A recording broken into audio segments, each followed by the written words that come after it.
Konferenca e kryetarëve të Kuvendit të Shqipërisë nuk arriti të gjejë dakordsi mbi dy propozimet e fundit të opozitës. Sipas tyre, kërkoi ngritja e komisioneve hetimore për çështjen e ish agjenti special të FBI-s Charles McGonigal dhe hetimin e përdorimit të administratës shtetërore për qëllime elektorale në zgjedhjet e 11 maj 2025. Megjithatë, shumica socialiste përmes kryetarit të saj të grupit Tauland Balla njoftoi se dy propozimet do të shqyrtohen sërish në seancën plenare të 30 tetorit në një tekst të ripunuar. Sot në konferencën e kryetarëve kam rishprehur qëndrimin dhe dëshirën tonë të pranojmë çdo kërkesë, instrument kontrolli parlamentar, çdo kërkesë që bazohet në rregullat e gjithpranuara nga ligji dhe vendimet e gjykatës kushtetuese, në fakte dhe grup fakte, jo në thashatheme.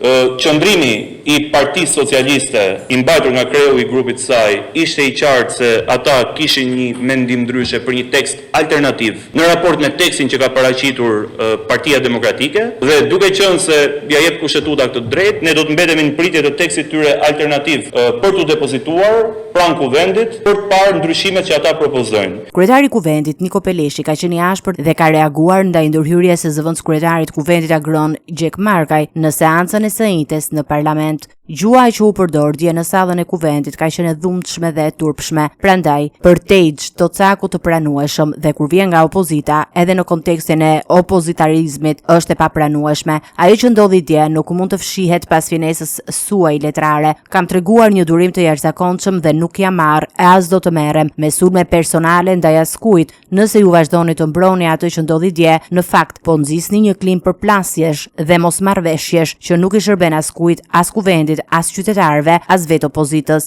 Nga ana tjetër, nën kryetari i Partisë Demokratike, Agron Gjek Markaj, replikoi ashpër me Niko Peleshin. E përjetoi me shqetësim dhe dhimbje të thellë këtë që po ndodh në parlament dhe fjalën të cilën e keni marrë peng. Ky është një atentat që po i bëni kësaj shoqërie. Kuvendi është pronë e saj. Ju po përpiqeni të depersonalizoni opozitën, por në fakt po depersonalizoni vetveten. Ju nuk e kuptoni në këtë turra vrap se duke zvogluar lirinë dhe hapësirën e opozitës, keni ngushtuar liritë e hapësirat tuaja jetike, politike e njerëzore. Debati mes shumicës dhe opozitës reflekton tension të vazhdueshëm në Kuvend në mënyrën e ushtrimit të kontrollit parlamentar dhe transparencën ndaj institucioneve qeverisëse, duke paralajmëruar se seanca e 30 tetorit do të jetë vendimtare për vijimin e shqyrtimit të këtyre dy propozimeve.